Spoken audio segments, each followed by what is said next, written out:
Welcome back to Say No To Lashon Hara, Day 82.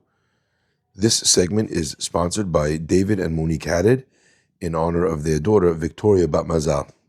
The entire series is being done as a zechut for continued health for Chana Bat Semefega. If you'd like to sponsor an episode, please reach out to us on email at shlomo@wearechazak.com.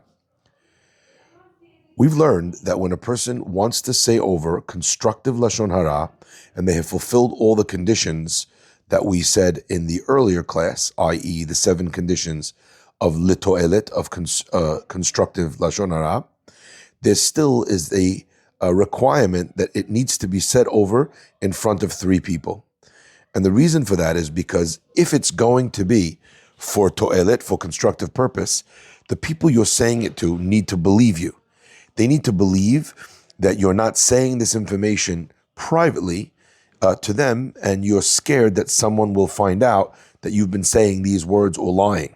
Because if that's the case, they might not believe you, in which case you said Lashon Hara for no reason whatsoever. So the Chafetz Chaim brought the idea that when a person is giving over Lashon Hara L'To'elet, it needs to be done in front of 3 people. Since saying something in front of 3 people in general causes for that information to get out, the listener will understand that it must be that you are relying on the fact that there is no problem saying this information, because even if it got back, I know that I'm telling the truth. That relates the integrity of the message and keeps the person believing in the fact that the person said what he said and that it was true. However, says the Chafetz Chaim, there's an exception. Let's say you have a person whose integrity is above reproach, the type of person who you know would not lie, the type of person who you know would not share Lashon Hara if it wasn't litoelet, if it wasn't true and it wasn't constructive. Just give an example. Imagine the Chafetz Chaim himself came and spoke constructive Lashon Hara to you as an individual person. You wouldn't even think for 1 second that he was doing it in a secretive manner in order to make sure that the person never found out what he'd said. His integrity itself would ensure that you believe that his message is correct and is halachically allowed. So if someone is that kind of person, you drop the requirement for having a group of 3 in telling over constructive Lashon Hara, and you could just say it to 1 person. The Chafetz Chaim explains that there is a huge difference between a avera, a sin, ben adam lechavero, between man and their fellow man, and an avera, or a sin, between ben adam lamakom, between a man and God.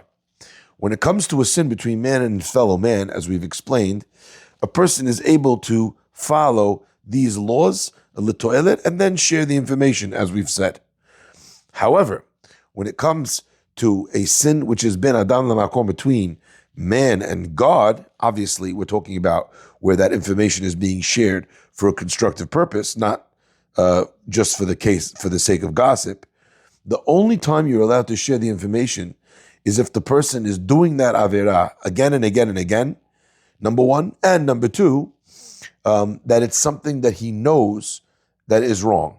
So, in other words, how would you know if he knows it? Well, does the average Jew know that? So as an example, let's say every Jew knows that you can't eat pig, okay?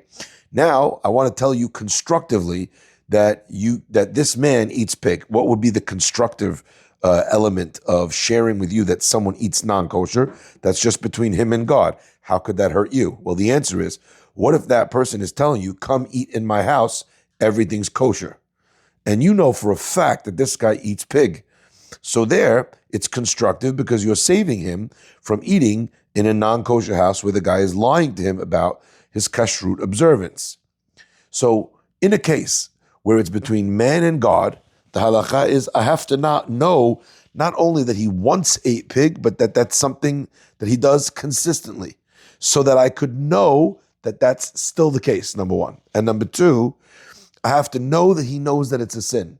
And that, as an example, is something that even people who are not so religious know that Jews are not allowed to have.